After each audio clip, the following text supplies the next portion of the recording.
Bueno, ante todo, muchísimas gracias por haber pensado en mí para este evento tan significativo, porque para mí es crucial que actividades como esta se hagan una y otra vez, porque la verdad es que lo necesitamos. Bueno, yo, aparte de la presentación que me has hecho, yo también querría presentarme como una trabajadora más del mundo educativo, que es lo que realmente somos todos los que nos reúnen en eventos como este. Pienso bueno, que tenemos un papel muy importante, que tenemos que estar ahí todos, que tenemos que seguir luchando, porque como ahora yo os intentaré transmitir, la verdad es que hay un gran trabajo por delante. Yo lo primero que pensé cuando se me invitó a hacer esta ponencia, esta actividad y participar con todos mis compañeros en este evento, me hice una única pregunta, es decir, cómo transmitir de la manera más motivadora posible lo que yo hago desde la neurodidáctica, porque como psicopedagoga clínica que soy actualmente, que es donde yo trabajo todo lo que es la parte de neuroeducación y la intervención en las dificultades del aprendizaje y, sobre todo, en la optimización de capacidades cognitivas para el aprendizaje, lo primero que pensé fue, bueno, ¿qué puedo yo transmitir y cómo para que pueda yo colaborar y poner mi granito de arena en todo este mare magnum de informaciones que tenemos a nuestro alrededor, sobre todo en los últimos 10 años? Yo entonces quiero introducir así mi aportación. Quiero introducir así lo que os voy a presentar a todos. Voy a empezar por mínimamente unos constructos teóricos que para mí son básicos, pero los trataré desde mi parte más personal y más profesional, para que luego llevaros al final de este taller a cómo trabajo yo determinados perfiles. Traigo 4 apuntes porque la verdad es que en años de profesión he trabajado con muchísimos perfiles, pero en los últimos meses tengo en mis manos a 2 personitas de las cuales me gustaría hablaros, que es una manera de trabajar desde la neurodidáctica a nivel individual, como ahora hablaré, y es algo que evidentemente se puede llevar directamente a las aulas, lo que pasa que no estamos acostumbrados. Bueno, pues sin más preámbulos, voy a compartir pantalla.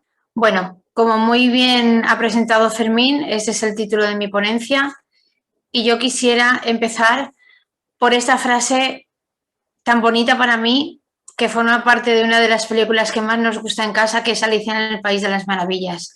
Absolen, que es la oruga azul, le dice a Alicia en un momento dado, al final de la primera película, cuando él se está transformando: no me estoy muriendo, me estoy transformando, porque Alicia, asustadísima, la mira con lágrimas en los ojos y le dice: Absolen, te estás muriendo. Y él dice: no, simplemente me estoy transformando. Y le quiere decir con toda su argumentación que no sufra por él. Pues es precisamente lo que yo os invito a hacer. Estamos en un proceso de cambio en el que muchísimas veces parece que nos estamos muriendo, pero como cualquier momento de crecimiento personal, esto no es la muerte, sino es una vida mejor. Lo que pasa es que tenemos que dejar atrás cositas. Pues eso es lo que yo hoy voy a intentar transmitiros, sobre todo en estas primeras palabras de mi ponencia.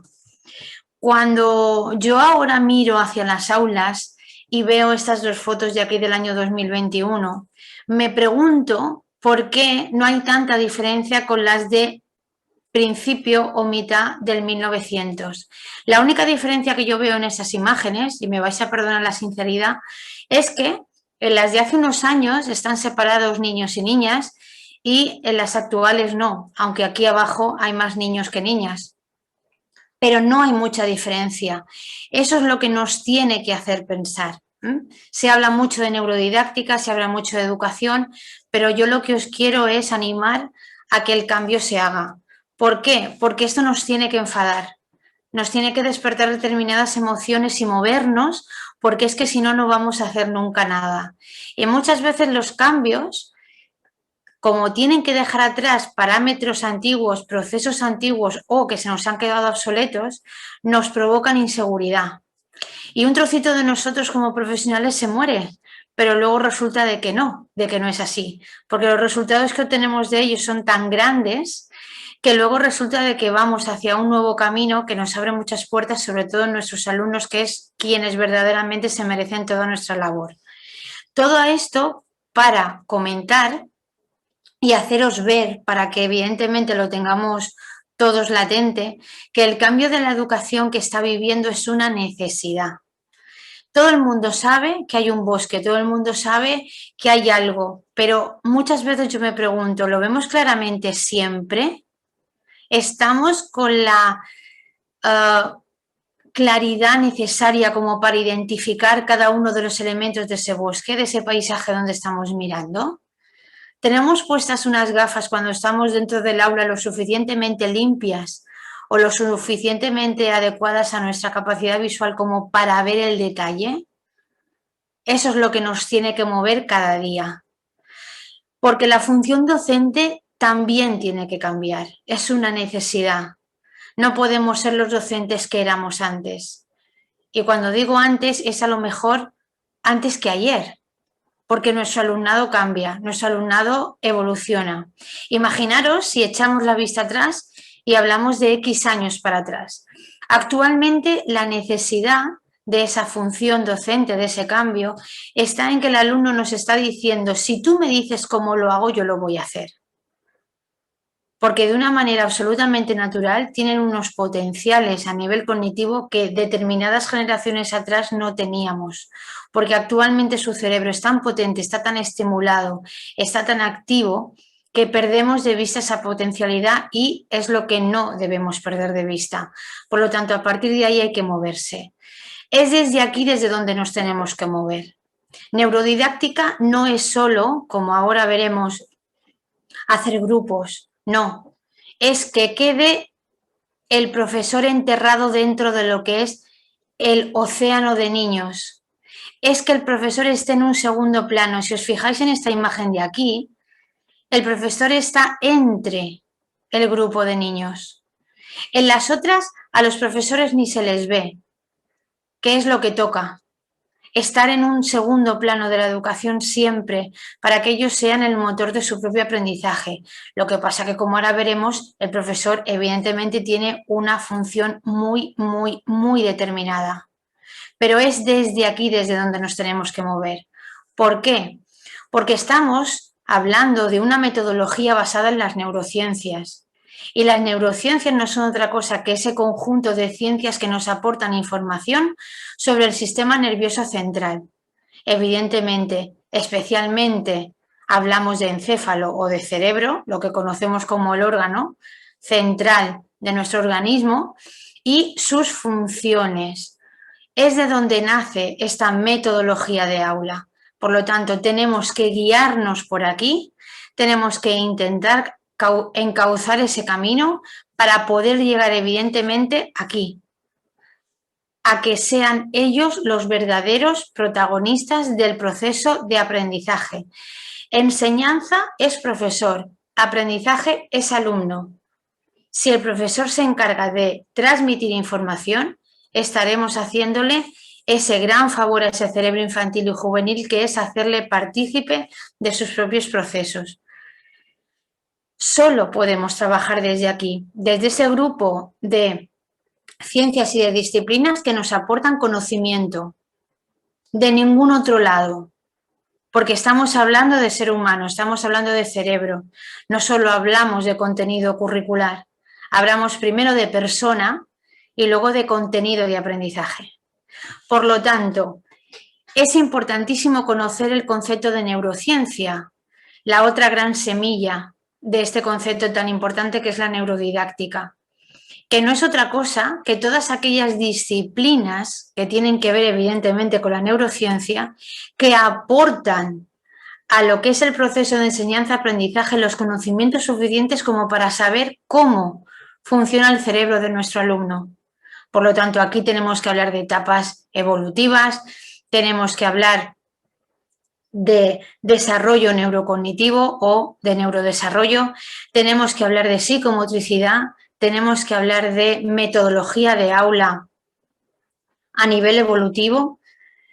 Es un cúmulo de disciplinas que nos aportan toda la esencia para poder crear esa didáctica, que no es otra cosa que metodología del aula, pero pensado en el alumno que tenemos en nuestras manos. Esto ya se dijo por parte de estos dos autores en 1988. Esto no fue ayer, esto hace unos cuantos días. Y yo me pregunto, ¿qué pasó desde 1988, que yo estaba empezando ese año, mi primero debut, érase la prehistoria, porque yo ya tengo mis años? ¿Qué pasó desde ese momento hasta el boom de las neurociencias en el año 2000? No sé, nuestros cerebros estaban dormidos, los profesionales de la educación estaban de vacaciones, no lo sé. Lo que está claro es que mucho antes la esencia de esta metodología de aula ya nació por parte de Louis Nott, un francés que desde su manual de pedagogías del conocimiento ya nos decía que la educación de un individuo es la puesta en práctica de todos los aprendizajes apropiados para transformarse él mismo. No que viniera algo y lo hiciera diferente, sino era esa aportación que las metodologías del aula o didáctica le proporcionaba para que él mismo se transformara. Me pregunto lo mismo, de 1983 al año 2000 aproximadamente, ¿qué ocurrió? Tenemos que partir de esta base. Esta tendría que ser la frase en la que basarnos cuando nosotros pensemos, quiero mejorar la metodología educativa o pedagógica de mi aula, porque tenemos, gracias a esta afirmación, todo el poder en nuestras manos, que es el neurodesarrollo del alumno al cual nosotros nos debemos. Por lo tanto, esa guía que nos ofrece la neurodidáctica pasa por unas prácticas educativas basadas exclusivamente en el conocimiento del cerebro de los alumnos con los cuales trabajamos. Exclusivamente. ¿Y de qué estamos hablando? Desde la neurodidáctica de optimización de capacidades cognitivas. Solo se habla de optimización de capacidades cognitivas. Vocablos antiguos, vocablos más destructores han ido desapareciendo porque se veía, se sabía, se palpaba con el día a día que hacíamos daño a los alumnos por medio de su segregación, por medio de su diferenciación, por medio de esa especialidad que no les hacía ningún bien. A partir de aquí, lo único que tratamos desde esta metodología es alcanzar el máximo de potencial de todos y cada uno de los alumnos que tenemos en el aula, para llevarlos a su máxima eficacia y eficiencia. ¿Eso qué significa? Pues que si un alumno está con nosotros aprendiendo a manejar un cómputo matemático, lo haga a su máximo potencial, sea cual sea. Aquí no estamos hablando de niveles, no estamos hablando de CI, es una palabra, que no estamos hablando de campana de Gauss, estamos hablando de esencia personal. Cada uno de nosotros tiene una. Nosotros como profesores tenemos que conseguir que todos nuestros alumnos lleguen a su máxima potencialidad. Eficacia, hacerlo bien, y eficiencia de la mejor manera posible.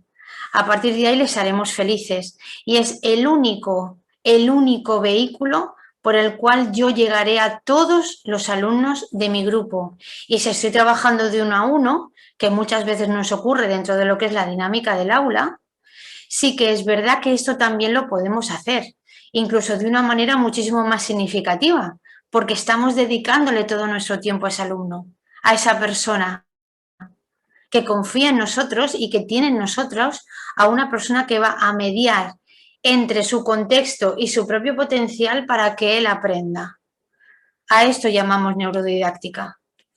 Por lo tanto, desde esta perspectiva, que no es otra que la neurociencia, la neuroeducación, entendemos que aprender es algo absolutamente innato en el ser humano, por lo tanto está dentro de nuestra propia naturaleza, por lo tanto todo el mundo lo puede hacer, todo el mundo, y además es una capacidad o característica humana en constante movimiento. Eso significa que evoluciona por sí mismo. Evidentemente tenemos que tener en cuenta qué estímulos me da el contexto, cómo estoy yo de vinculada al contexto en el que me muevo, cómo son esos mediadores de esa transmisión de información que son en este caso los adultos, o para los alumnos más mayores los profesores o maestros, pero que todo en su conjunto hace que sea un proceso dinámico. Evidentemente, todo esto estimula todas y cada una de nuestras áreas cerebrales, por lo tanto, no es otra cosa que madurez y avance cognitivo, o lo que se dice desde la neuropsicología, ser apto con P para alcanzar los aprendizajes curriculares desde el punto de vista del neurodesarrollo, evidentemente teniendo en cuenta todos y cada uno de los parámetros evolutivos. Por lo tanto, es el facilitador óptimo o mayor de todo el funcionamiento cerebral del ser humano. Entonces yo me pregunto, ¿qué ocurre cuando los colegios llevan a cabo este tipo de dinámicas? ¿Qué es lo que está ocurriendo en esos colegios? ¿Qué ocurre a esos profesores que no son capaces de dar ese paso para adelante? No sé, a lo mejor no son valientes como las mariposas, que tienen que serlo por naturaleza, pero bueno, yo no nací mariposa y cada año intento transformarme un poquito más. Yo os invito a hacerlo porque es gratificante, no, muy gratificante. Y evidentemente esto es algo que tenemos que ir contagiando porque no es lógico que estemos viviendo en el año 2021 y esto todavía ocurra. Vamos a hablar de los condicionantes que nos permiten desde la neurodidáctica aprender. En un primer momento tenemos la atención voluntaria. Seguidamente tendremos la motivación. A continuación necesitamos memoria, porque como ahora diremos y hablaremos, quien diga que para aprender no necesitamos la memoria es que no ha aprendido lo que es la memoria. Por lo tanto, se lo tiene que hacer un poquito mirar, como se dice en mi tierra. Evidentemente necesitamos las emociones, pero todo esto tiene que estar vinculado a lo que yo digo, el gran motor del aprendizaje en el ser humano, que son las funciones ejecutivas, o lo que es lo mismo, el neurofuncionamiento de nuestro lóbulo frontal. Esto es todo un tándem, desde donde no podemos separar absolutamente ningún elemento. Y vamos a ver por qué. Aprender desde la neurodidáctica es felicidad pura. Felicidad pura porque, como veremos, todos y cada uno de los elementos que vamos a nombrar ahora están absolutamente interconectados. Desde el aula, yo hablo contexto aula. Vamos a por el primero. Cuando yo digo que estoy atenta de manera voluntaria es porque yo decido atender. Ahora mismo estoy atenta a toda la plataforma virtual, estoy atenta a las personas que veo aquí en pantalla, pues cómo se mueven, si miran, si no miran, estoy atenta a mi propia voz, estoy atenta a que todo en mi mesa me funcione porque yo he decidido atender. A partir de aquí, siento determinado grupo de emociones, porque no voy a sentir solo una, en las que todas y cada una de ellas, en su propia interconexión, me posibilitan a la vez el querer atender. ¿Por qué? Porque mi motivación en esos momentos es máxima. Sabemos todos que hay dos grandes tipos de motivación, que es la intrínseca y la extrínseca. Si estamos aquí ahora mismo en un momento de aprendizaje, es porque tenemos un nivel de motivación intrínseca lo suficientemente alto como para haber decidido dejar de realizar determinadas actividades adultas de nuestra vida adulta para estar aquí, en este congreso. Por lo tanto, de manera automática atendemos de manera voluntaria y evidentemente sentimos determinadas cosas, pero tengo que recordar. Si yo no recuerdo cómo ha ido el funcionamiento de, por ejemplo, la primera vez que la usé esta plataforma Zoom, ¿hoy me hubiera podido poner en marcha tan rápido como lo he hecho con mis compañeros antes de que vosotros entrarais en la sala? La respuesta es no. Pues esto hay que generalizarlo a todos y cada uno de los aprendizajes que hacemos a lo largo de toda nuestra vida, desde que nos levantamos hasta que nos vamos a dormir y todavía. Por lo tanto, atendemos de manera voluntaria. Sentimos automáticamente determinadas emociones que nos hacen mantener esa atención, porque evidentemente nuestra motivación intrínseca está de un determinado color o nivel y por lo tanto la memoria funciona desde el punto de vista que yo he podido atender o captar información o estímulos. A partir de ahí se aprende. Vamos a hablar un poquito de cada una de ellas. De manera simple, porque es uno de los conceptos más importantes dentro de la neuroeducación y como pilar o elemento motivador o que ejecuta en sus primeras fases el proceso de aprendizaje, es la atención voluntaria. La atención como tal, como capacidad cognitiva, es aquella que nos permite captar los estímulos que nos vienen del exterior, lo que llamamos información. A partir de ahí, Luria estipuló que había dos tipos de atención porque una de ellas nos hacía estar conectados desde el punto de vista de la voluntad a lo que me pasaba alrededor.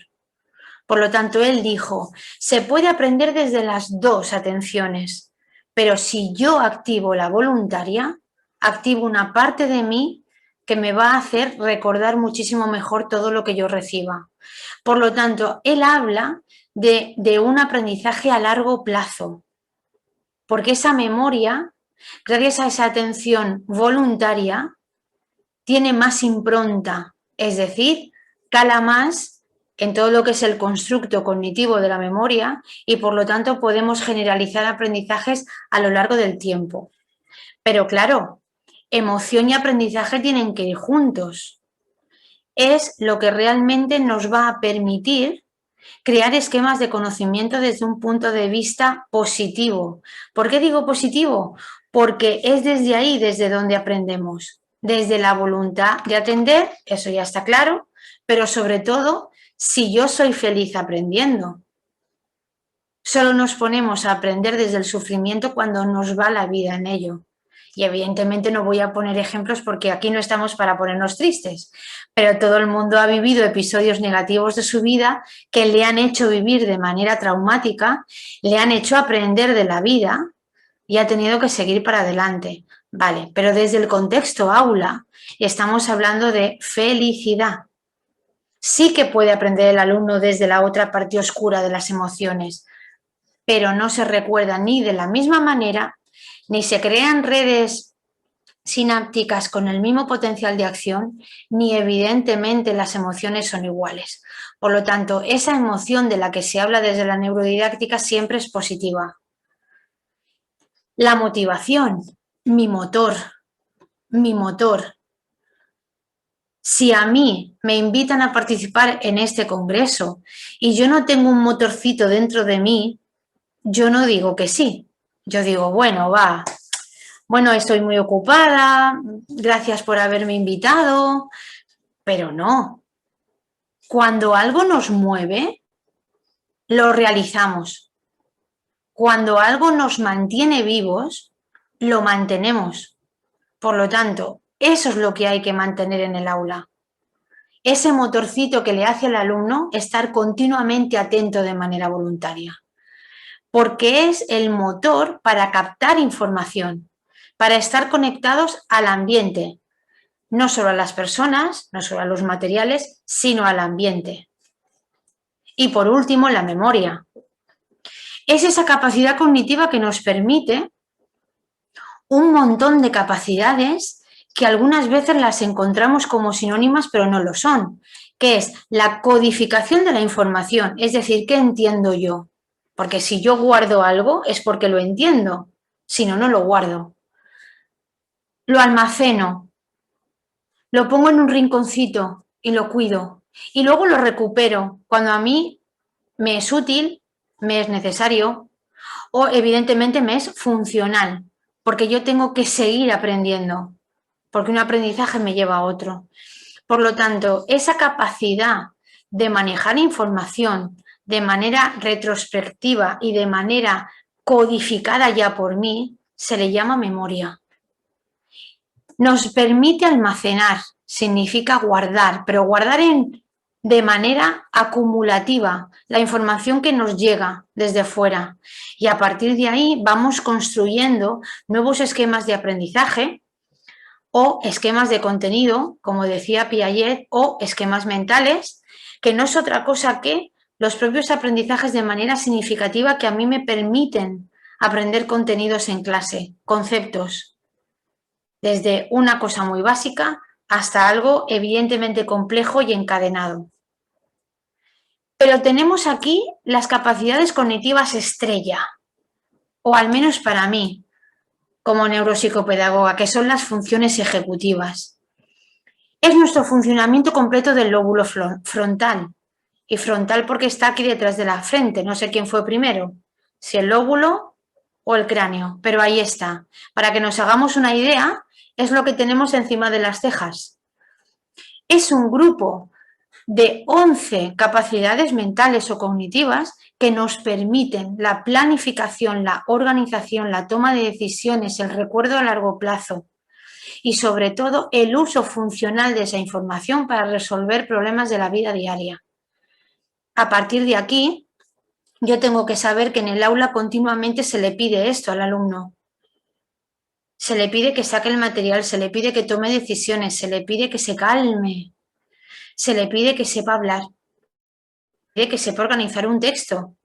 Se le pide sobre todo que sea un adulto en chiquitito, porque se le exigen normas sociales, comportamiento social, se le exige mucho. Todo pasa por el lóbulo frontal, todo pasa por funciones ejecutivas.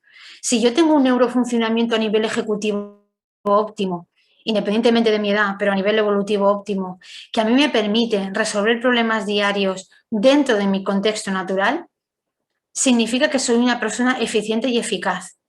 Cuando esto pasa dentro de las aulas, es que todo va bien, es un engranaje, los alumnos conectan, tanto con el contexto como con los recursos humanos o agentes educativos que hay, incluso con sus propios alumnos.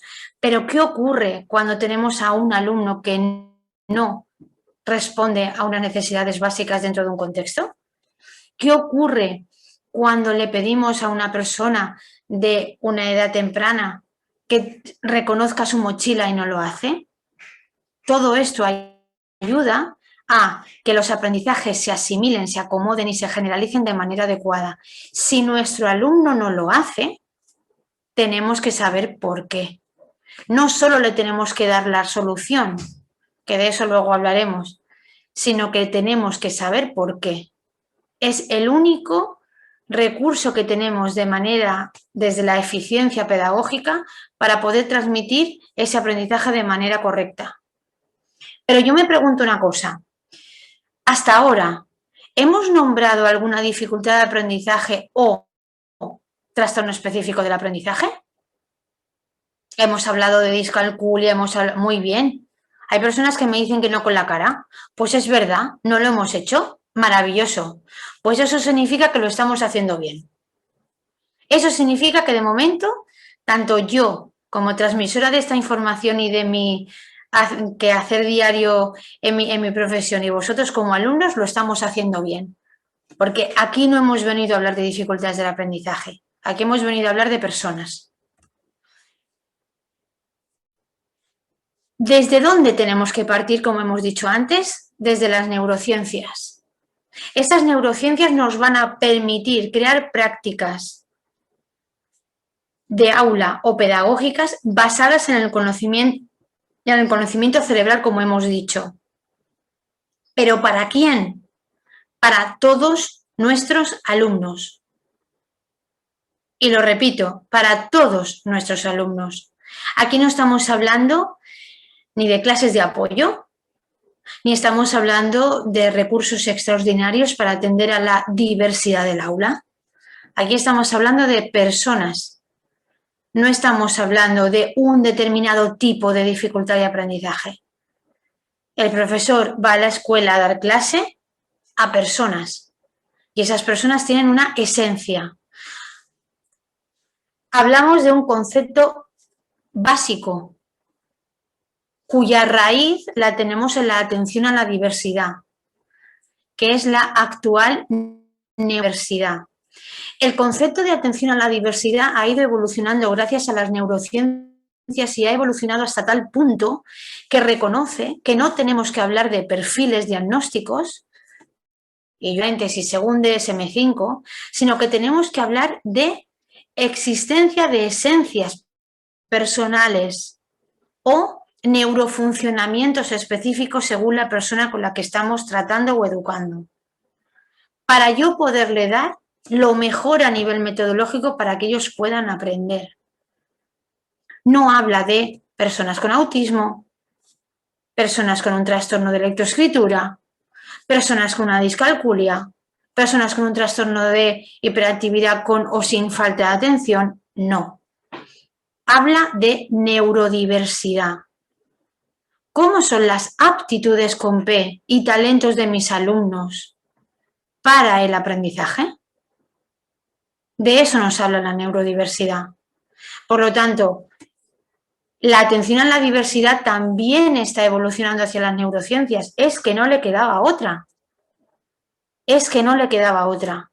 ¿Cómo vamos a hacer una segregación de alumnos? Imposible. Por lo tanto, si metemos el cerebro en el aula, es para hablar de todos los cerebros que tenemos en el aula. No solo de los que nos permiten conocerlos, averiguar sus procesos cognitivos, su naturaleza más fácilmente. No, de todos. Por lo tanto, el conocimiento de esos cerebros me tiene que cambiar la manera de enseñar. Yo no puedo enseñar a todos los alumnos que tengo conmigo de la misma manera, aunque compartan, entre comillas, una categoría diagnóstica. No puedo, es imposible. Porque como luego veréis, que os traigo mínimamente 2 perfiles, veréis lo diferente que es. Lo diferente que es tratar a una persona y a otra. Ese es el concepto estrella. Si eso no lo entendemos, no podemos llegar a una plenitud en todo lo que es el proceso de enseñanza. Por lo tanto, la neurodidáctica, ¿qué nos dice? No hagas cosas igual para todos, sino que compórtate igual con todos. Es decir, hay que dedicarse a cada uno de los cerebros que tenemos en clase, que tenemos en el aula, que tenemos en el grupo, para que todos formen parte de un mismo sistema de aprendizaje, porque todos entre ellos se necesitan. Si no entendemos esto, no habremos entendido el concepto de neurodidáctica. Por lo tanto, esos 2 conceptos claves tienen su marco en la neuroeducación, que no es otra cosa que una nueva manera de enseñar, la cual, como estamos viendo, parte del conocimiento, pero del neurofuncionamiento, no solo de los niveles, sino de por qué los diferentes niveles de las diferentes capacidades neurocognitivas se conectan entre ellos y se condicionan.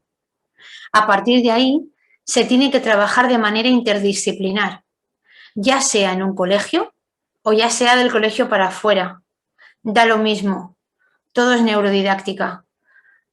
Cada vez que damos clase, lo que entendemos como clase, estamos practicando la antigua didáctica. Cuando trabajamos con unos alumnos en función de su esencia neurocognitiva o de neurofuncionamiento, trabajamos desde esta perspectiva. Es que no se puede entender de otra manera la educación de hoy en día. Claro, algunos se estarán preguntando, sí, María Luisa, pero todo esto ¿cómo se consigue? Por medio de la evaluación, que también se tiene que incluir dentro de los colegios. Pero evidentemente solo tienen que llevar a cabo los especialistas dentro de lo que es el organigrama del colegio, que son ese departamento de orientación que realmente lleva a cabo esas evaluaciones, o un equipo externo, pero que luego va al colegio y colabora con esos profesores. Pero se debe de hacer, no nos queda otra, porque de la otra manera seguiremos haciéndole daño a la infancia, infancia dañada, juventud difícil, vida adulta complicada. Y es cuando esa cadena no para de generación en generación, y así podemos ver cómo determinadas funciones cerebrales de manera absolutamente funcional se van atrofiando. Y eso es lo que ahora se está luchando en el mundo de la educación. Todos participamos, pediatras, genetistas, biólogos, bioquímicos, logópedas, cardiólogos, porque se ha visto que muchas de las cardiologías neonatales tienen una correlación directa con el neurofuncionamiento del niño. Por lo tanto, a partir de ahí hay todo un estudio que explica cómo afecta una enfermedad a una esencia cognitiva. Pues imaginaros cuando hablamos de enfermedades adquiridas, de enfermedades biológicamente dentro del ADN del niño, desde este momento, desde este punto, es desde donde tenemos que trabajar de manera continua. Por lo tanto, si yo quiero trabajar de esta manera en mi aula, tanto con los mayores como con los más pequeños, ¿de qué directrices tengo que hablar? ¿Dónde me tengo yo que centrar para llevar esto a cabo? Por un lado, en el hecho de que todos tienen que intervenir. La neurodidáctica no deja a nadie de lado, a nadie, absolutamente a nadie del grupo. Por lo tanto, hay que tener, como luego veremos, un determinado tipo de actividades dentro del aula. Siguiente parámetro importante, si todos intervienen, es porque todos entienden y todos comprenden, que no es lo mismo. Yo puedo entender un proceso y no comprenderlo, es decir, yo puedo entenderlo, pero no llevarlo a mi vida, no hacerlo significativo. Por lo tanto, no estoy participando del proceso de aprendizaje por medio de la enseñanza de mi maestro. Pero si yo participo y lo logro, sí que conseguiré aprender, sobre todo porque a partir de ahí lo que tenemos es que todos participan. Todos los alumnos del grupo tienen que participar. Y si os fijáis en las fotos anteriores, todo el mundo estaba haciendo algo. Absolutamente todos. A partir de ahí, si todos participan, evidentemente todos se divierten. Porque lo que está claro es que el ser humano no continúa nada si no le hace feliz. Lo puede continuar desde un punto de vista ejecutivo, desde un punto de vista de la acción, pero no del aprovechamiento personal. Ahí nos damos cuenta cuando el alumno no aprende o no aprueba, que es el filtro, pues desde el primer momento de que todos participan y que todos se divierten automáticamente, ¿qué pasa con las notas? Suben de manera exponencial. Suben. Y evidentemente el profesor de cada vez necesita evaluar menos, porque basta con observar cuál es la actitud de los alumnos dentro del aula. ¿Cuál es su papel entonces en todo este marco? Como mediador.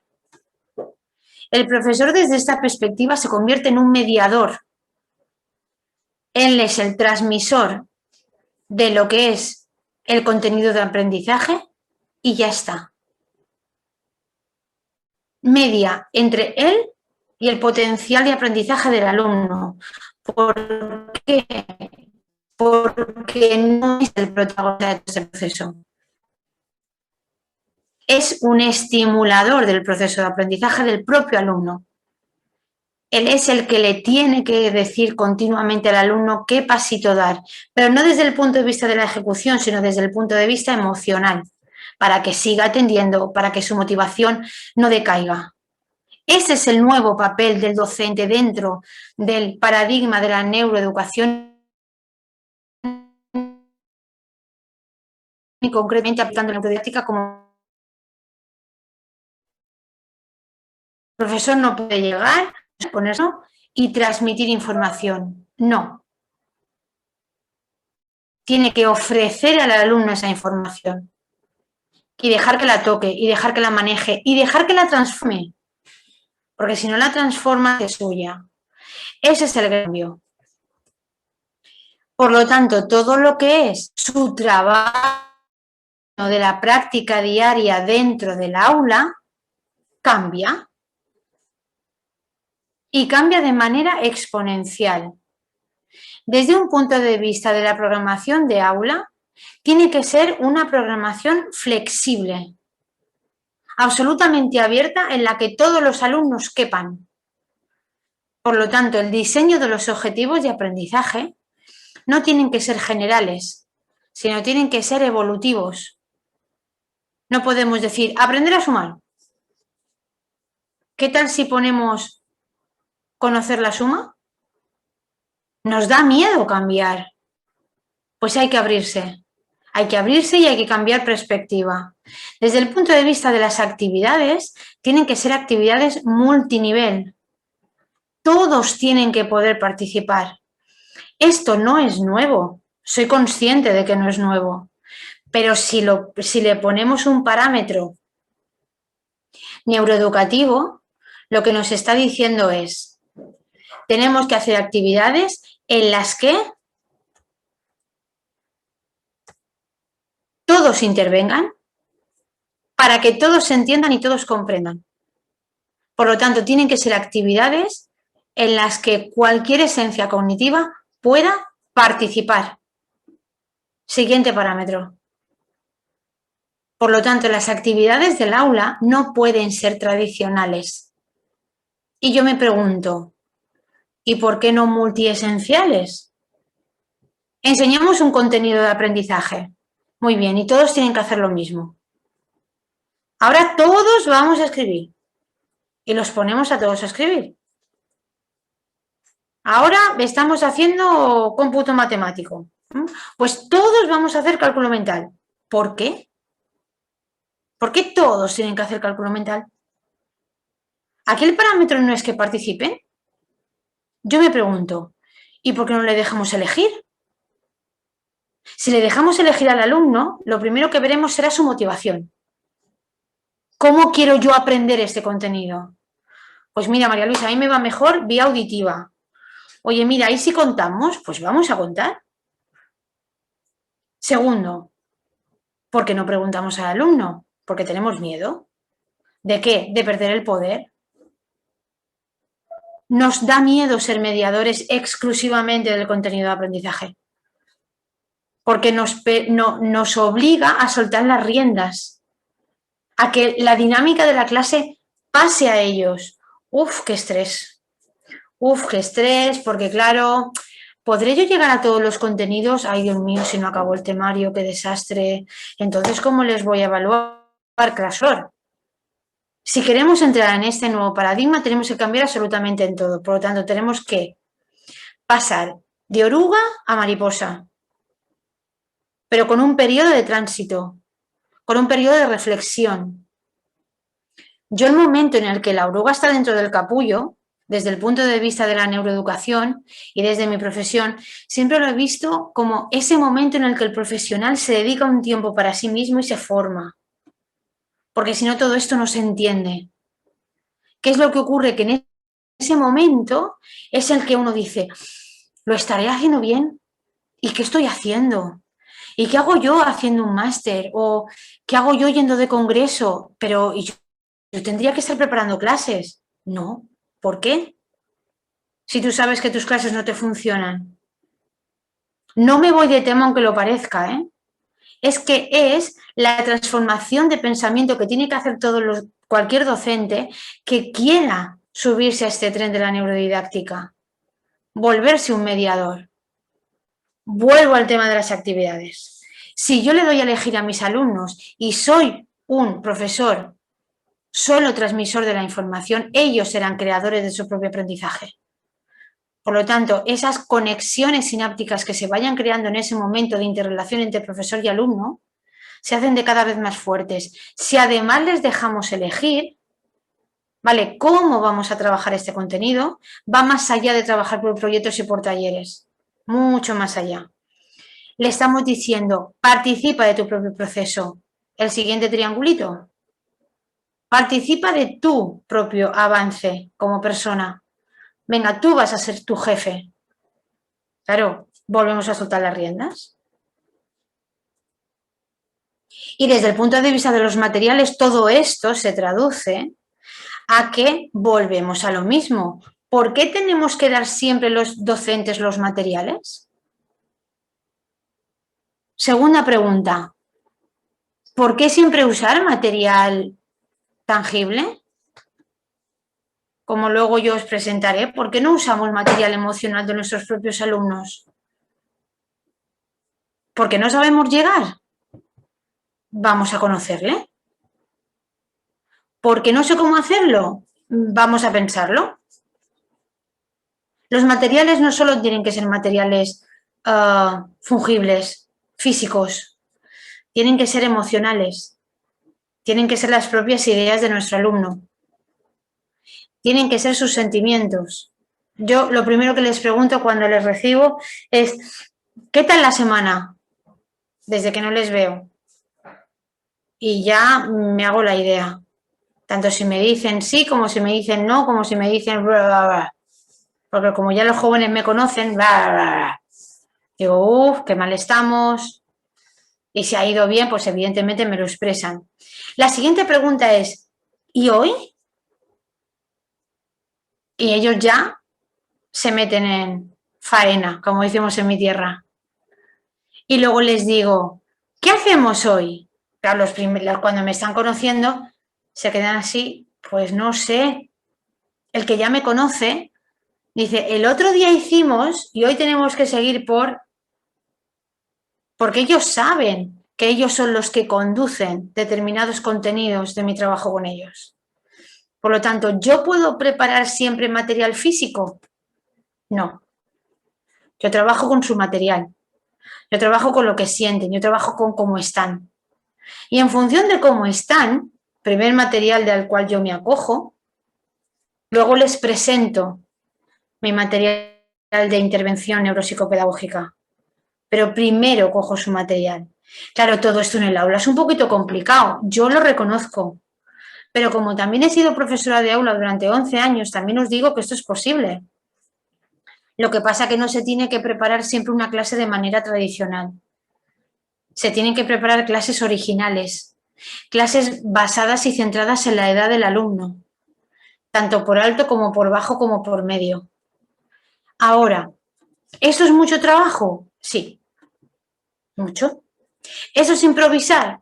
Depende de cómo se mire. Esto es, pensar así un poquito, sí, un poco. Pero si poco a poco uno va metiéndose en la esencia del grupo, conociendo a cada uno de esos cerebritos, vinculando con ellos, conociendo por qué atienden, cuándo atienden y qué hacen con lo que atienden, preparar todo este material es muchísimo más fácil. Por lo tanto, el conocer el neurodesarrollo y el neurofuncionamiento del alumno no solo pasa por su funcionamiento cerebral, sino también por su sistema emocional. Eso también es neurodidáctica. ¿Por qué no suelen funcionar los grupos difíciles en los institutos, sobre todo cuando se hacen grupos heterogéneos? Porque el profesor ya entra de mala gana. A partir de ahí hay un espejo en la que esta metodología no cabe, entra la tradicional, entra la disciplina, etcétera, etcétera, etcétera. Si le diéramos una vuelta a ese tipo de grupos, ya no me voy a poner si heterogéneo, si homogéneo, no, no. Yo voy a vivir con la realidad de que tengo un grupo y yo le doy la vuelta a cómo trabajo mi conexión con ellos, todo cambia. Absolutamente todo cambia. ¿Nos irá bien con todos? No, hombre, no. Esto no es el mundo de la felicidad absoluta. Hay que luchar contra muchas barreras en el mundo educativo. Pero lograremos más desde el punto de vista del aprendizaje que si vamos por la vía tradicional. Yo os digo que sí. Yo os digo que sí. Primero porque yo lo conseguí y yo no soy más que vosotros. Yo soy igual que vosotros. Trabajo mucho, estudio mucho y me formo mucho. Pero lo pude tocar, lo pude vivir, por lo tanto, podemos. Por lo tanto, a estas tres copas de un mismo árbol hay que darle otro tipo de sentido, otro tipo de enfoque, porque el punto de partida de la neurodidáctica pasa por un diseño del proceso de enseñanza-aprendizaje basado en el neurofuncionamiento. No cabe otra. Pero ¿cómo se lleva a cabo todo esto? Cuando hablamos de conocimiento del cerebro, estamos hablando de evaluación neuropsicopedagógica. Es decir, evaluación de las aptitudes con P del alumno para lograr los aprendizajes escolares. Y eso solo se puede averiguar por medio de la pasación de unas pruebas neuropsicológicas centradas en el aprendizaje. A partir de ahí, se elabora un programa de intervención, pero entre medias yo siempre aplico un proceso de psicoeducación que me lleva al diseño del programa de intervención. Me explico. Estamos hablando de que para que todo esto se cumpla, yo tengo que partir del conocimiento del neurodesarrollo y neurofuncionamiento del alumnado. ¿Hasta aquí sí? ¿Alguna cabecita que me diga que sí? Hasta aquí lo tenemos claro, ¿verdad? Sí. Dime. Es que tengo una duda porque antes dijiste lo del tema de los objetivos, que no los considerabas como objetivos generales, sino objetivos, y me quedé ahí. Que cuando hablamos de una programación de aula basada en la neurociencia, mi opinión personal, no es que tengamos que hacer unos objetivos abiertos, sino unos objetivos evolutivos. Okay. Sí que es verdad que el decreto curricular base nos dicta a nivel institucional lo que tenemos que enseñar por curso. Hasta ahí maravilloso. La ley no la podemos saltar. Pero desde mi punto de vista, si queremos cambiar este paradigma, ir hacia este paradigma de la educación, debemos de, vale, coger ese contenido, pero hacer un objetivo de aula con palabras que le ayuden a alcanzarlo desde su evolutiva. Saber sumar. Entre tú y yo, Betsabé, ¿qué significa saber sumar? Claro, esto es muy abstracto. Yo veo mucho más evolutivo conocer la suma. ¿Me hago entender con el ejemplo? ¿Sí? Perfecto. ¿Te respondí? Sí, muy bien. Sí, me respondiste. Perfecto, gracias. A ti. Entonces, si el punto de partida de todo esto es conocer el neurodesarrollo y el neurofuncionamiento de mis alumnos, ellos también deben saberlo. Por eso el proceso de psicoeducación. Cuando yo hago una evaluación neuropsicológica para el aprendizaje, yo les pido permiso a los padres porque evidentemente yo me debo a una ley de protección del menor, me debo a los padres, a las familias, porque mi contexto actualmente es exclusivamente a nivel clínico. Pero si fuera orientadora lo haría igual, ¿eh? Os lo puedo asegurar. Os lo puedo asegurar. Yo le digo a los padres, vuestro hijo o vuestra hija tienen que conocer cómo es. Porque si él y ella no se sabe cómo es, ¿cómo le voy a pedir que participe? ¿Qué hago yo con esta pirámide? ¿Qué hago yo? ¿Cómo va a participar? ¿Cómo me voy a convertir en su facilitadora para un óptimo funcionamiento neurocognitivo si ella no sabe quién es? Por lo tanto, les invito, motivo, estimulo a que me digan que sí, cuando las poquitas veces me dicen que no. Pero un 99% me dicen que sí, lo que pasa es que yo no me conformo. Yo se lo tengo que explicar a todos mis alumnos, porque va a partir del nivel de autoconocimiento que ellos tengan de sí mismos, cómo voy a diseñar el programa de intervención. Y ese programa de intervención, sea cual sea su mapa cognitivo que me deriva de la evaluación neuropsicológica, va a tener estos dos pilares para el aprendizaje. Por un lado, funciones ejecutivas y lenguaje. Porque nuestro sistema educativo, ¿qué le está diciendo el alumno todos los días que entra en el colegio? Si no sabes leer y escribir, no vas a superar las pruebas de vida que yo te ponga, es decir, exámenes. Por lo tanto, debemos de dedicarle un lugar especial en nuestra intervención psicopedagógica para con ellos al lenguaje. Para mí, desde la evocación lingüística, que me va a permitir escribir mejor y decodificar mejor, y el razonamiento lingüístico, porque me va a permitir estructurar mentalmente el lenguaje de una manera más óptima para yo poder hacer escritos. ¿Qué es eso lo que se me pide en la escuela? Escribe, lee y de manera perfecta. Tengas la edad que tengas. Repito, que es muy cruel lo que estoy diciendo, pero es muy real, ¿eh? Escribe y lee de manera perfecta, tengas la edad que tengas.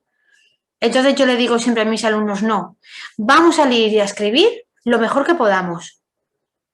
Entonces ellos relajan emociones y optimizan funciones. ¿Por qué las funciones ejecutivas? Por lo que he explicado antes. Porque es ese grupo de capacidades cognitivas que me permiten ser una persona autónoma.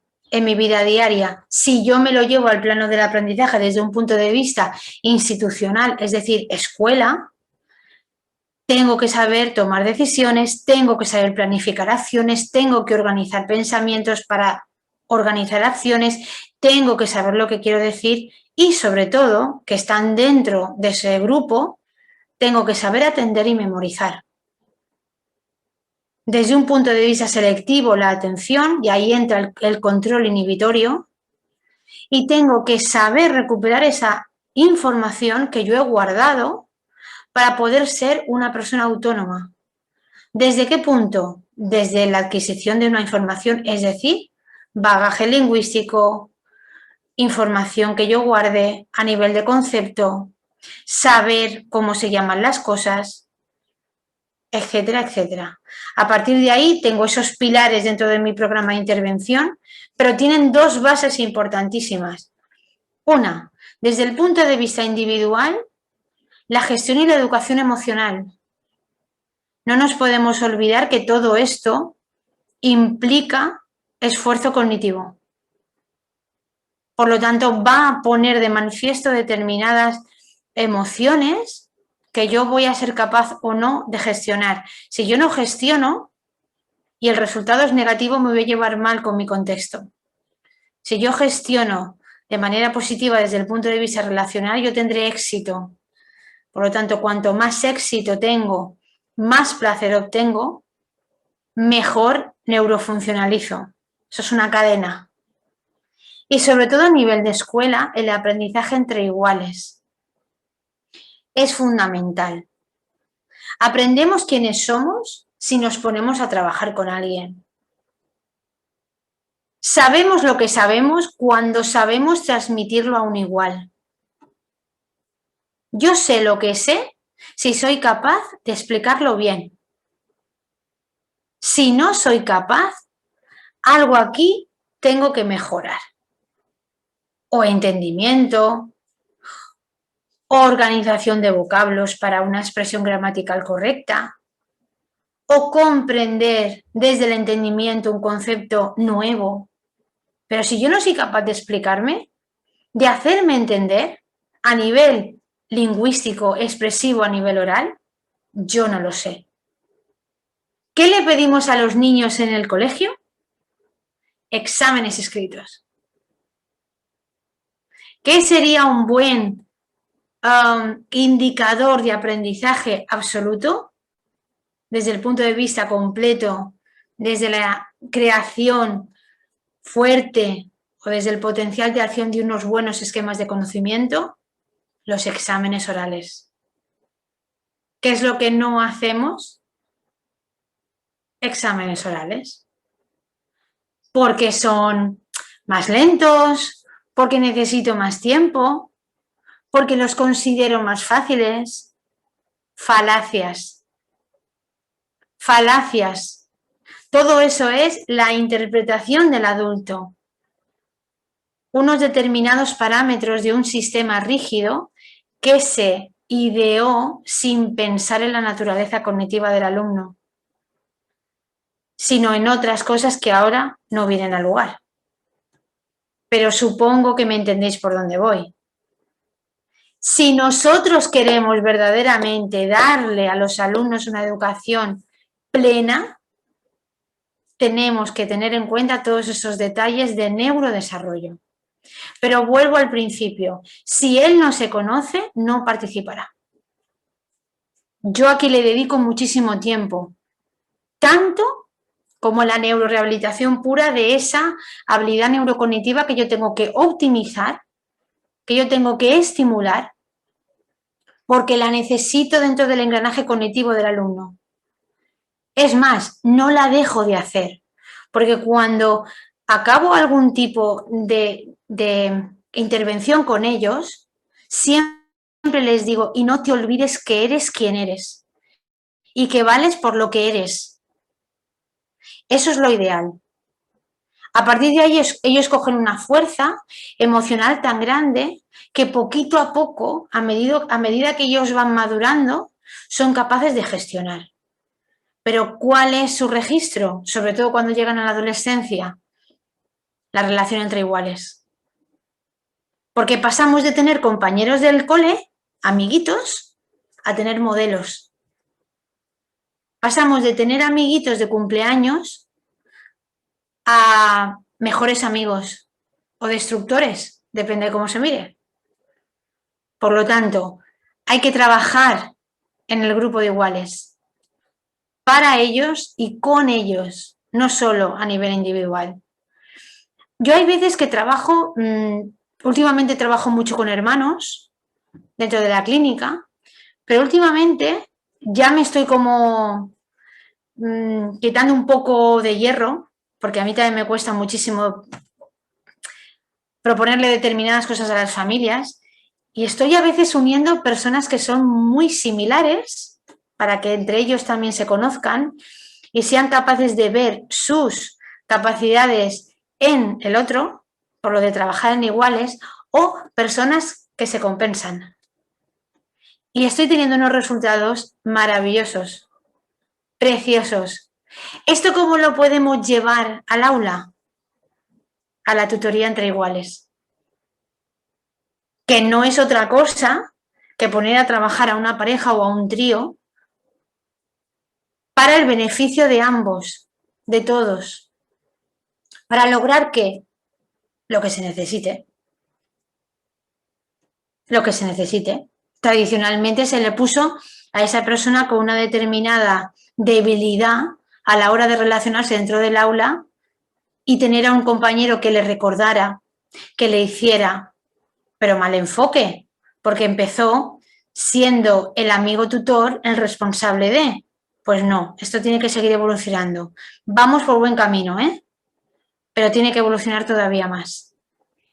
Le quería yo comentar, no sé si se puede ahorita o me espero a que termine. No, por supuesto, dígame. La verdad, yo tengo una inquietud y llevo muchos años con este sueño y la verdad lo quiero proponer a las escuelas, no sé si tenga yo escucha, respuesta, pero pues yo creo que tal vez se tendría que proponer a la Secretaría de Educación Pública primero para que precisamente, o sea, mi propuesta, mi proyecto que tengo y la idea que me hace ruido es precisamente, me enganché muchísimo con usted, hice clic porque pues sin saberlo es precisamente el practicar la neurodidáctica. Yo mi propuesta básica, que bueno, en los talleres que ayer dieron, en los talleres de hoy, en las conferencias, pues mis aportaciones giran alrededor de eso, ¿no? ¿Qué tanto? Mi propuesta es que haya una materia currícula de neurodesarrollo, donde se estimulen las áreas de todo lo que estaba usted diciendo, empezando primero por lenguaje, motricidad fina, motricidad gruesa, la estimulación de la lectoescritura para prevenir la dislexia, ejercicios cognitivos conductuales, ejercicios atencionales, todo el desarrollo de la neurodidáctica, la estimulación del neurodesarrollo. Eso por un lado, que se diera como materia, que quitaran tal vez 10 minutos de lenguaje, de matemáticas, de historia, y que nos dieran una hora. O sea, mi propuesta es, denos una hora para este proyecto piloto, donde y yo creo que en España pues ya lo han de llevar, en Barcelona ustedes están muy avanzados, acá en México pues y en Puebla pues estamos en pañales. Lo que me hace ruido es que dicen que pues la ISEP tiene aquí universidades incorporadas como son la Náhuac y como es la UDLA. ¿Qué tanto por medio de esas universidades que están incorporados a ustedes, que pues hagan clic con ustedes para que pues se dé esta neurodidáctica en las universidades, ¿no? Y pues la Náhuac tiene incorporada al Instituto Andes, al Colegio del Bosque, Bambolino, estimulación temprana, todo eso. Y pues la UDLA igual a muchas escuelas, ¿no? Lo que quisiera básicamente, porque tal vez ya me dije varios puntos, es que se diera la materia, por supuesto, con personal especializado, no solo con un maestro. Yo siento que el maestro solo para 20 alumnos, 15 alumnos, no necesita alguien especializado, un pedagogo, un neuropsicólogo. Y la otra propuesta es que todos los alumnos tengan una evaluación psicopedagógica completa con un equipo multidisciplinario, completo, ¿no? Pero además, que no cualquier, o sea, la otra propuesta es que no cualquiera puede ser maestro, o sea, que debe de tener una previa evaluación neuropsicológica para poder ser docente y poder estar en esa área del neurodesarrollo y estimular esa área, ¿no? Para Yo detectar voy, a tiempo esos casos. Y por otro punto es... no sé si voy a tener tanta memoria, María, voy a intentarlo, ¿eh? Ok, Voy a ahorita te digo la intentarlo. otra propuesta. Venga, Que pues sea mira, pues, dentro de la materia, dentro del salón de clases como materia de estimulación, por ejemplo, en grupo, sí, empezamos con sí, preescolar, ¿no? te Estimulación de entendí, te los niños, entendí. que haya el foniatra, que haya el logópeda, que esté, o sea, que esté un equipo multidisciplinario apoyando esa estimulación del neurodesarrollo en los niños como materia, y llámale también de inteligencia emocional. Sí, O sea, yo te entendí perfectamente, pero yo te propongo un giro, ¿vale? A tu propuesta, que es, ¿por qué no tener toda esa estimulación de la que tú hablas dentro de las propias asignaturas escolares? Es decir, introducir prácticas de estimulación del neurodesarrollo dentro de las asignaturas, es decir, es complementar tu propuesta, porque a tu propuesta, evidentemente, desde mi corazón y desde mi razonamiento te digo sí, por supuesto, es lo que debería. Pero yo propongo que es lo que voy a proponer en ese taller también un poquito más adelante, es ¿por qué no introducir nuevas maneras de llevar a cabo actividades de aula que ya incluyan parámetros estimuladores del neurodesarrollo? ¿Por qué no hacer actividades diferentes con materiales diferentes, empezando por el material emocional, como he dicho, para que eso sea un tándem? Y luego, si recuerdo bien, otra propuesta o pregunta que me has hecho, la de incluir profesionales que no sean específicamente maestros o docentes dentro de la educación, ojalá.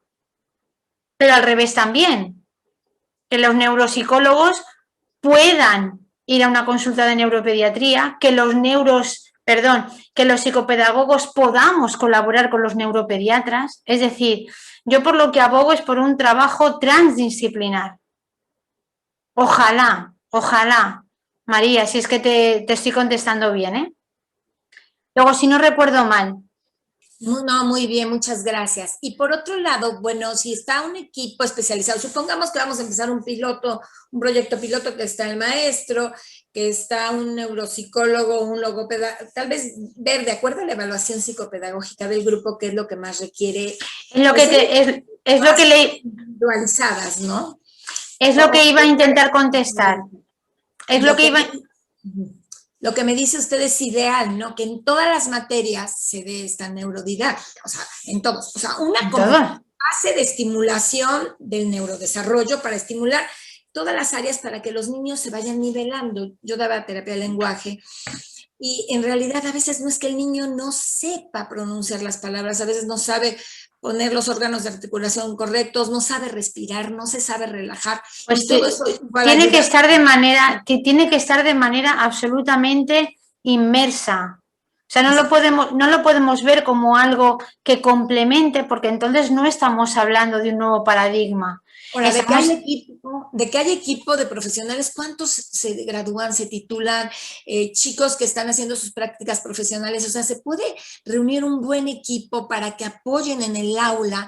Y, o sea, tantos esos chicos que van a hacer sus prácticas profesionales de educación, de pedagogía, de psicología, de logopedia, etcétera, pues que apoyen en estas aulas a los maestros, ¿no?